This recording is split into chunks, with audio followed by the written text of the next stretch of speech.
Many years ago, I sat in our living room watching the moon landing with my dad. After Neil Armstrong set his foot on the lunar landscape, my father said, "We'll never know what the moon is like until we send a poet there." Poets look for truth.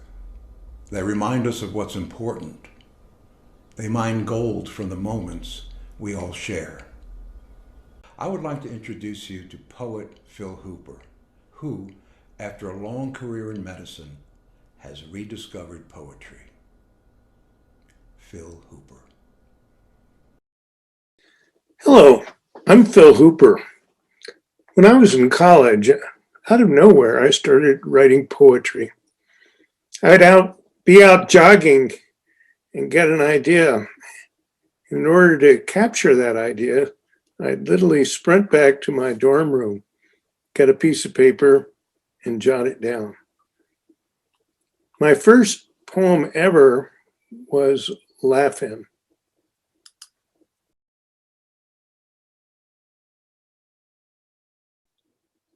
A lot within I puzzle and question. The inward vision sees only a reflection of a mind afraid of what I've made. In the darkness of my introspection, a bird relieves his constipation upon my head. Shock startles me from my self-made bed. I laugh at the creation on my head. Also in college, a leaf caught my eye as it raced to a rendezvous with its shadow. So here's the poem. A leaf falls. Snip!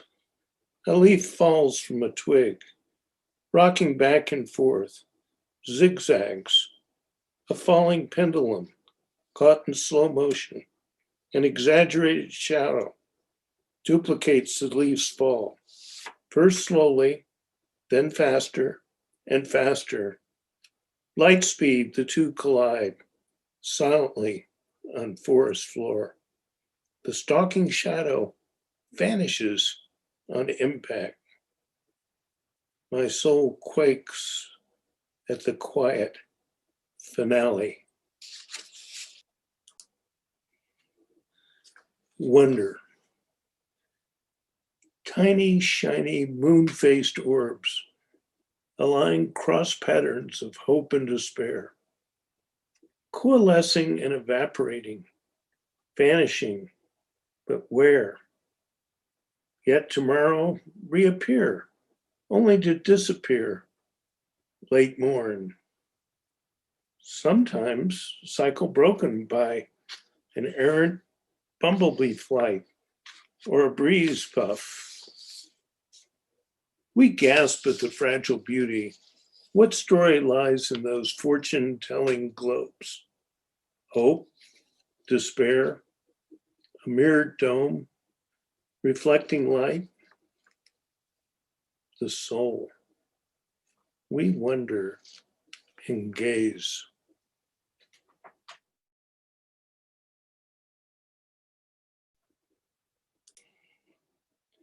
First background to the poem. Here is a planet being born, 500 light years away from us. Planets start as simply swirling gas and dust. So when we ask the question, who are we? This is where we start. Who are we?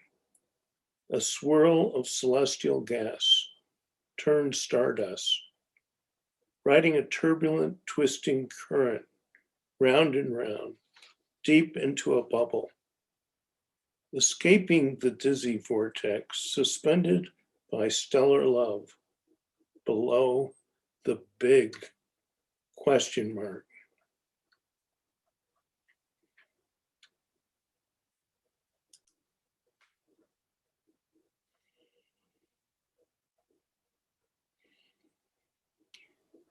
In the aftermath of the George Floyd murder, I wrote this poem. still a bruise. Ancient conflict spawns black and blue into a still knee, a still breath, a still body. Still conflict, still despair, still wounded, still. Black and blue tumble into tragedy, oblivion, still.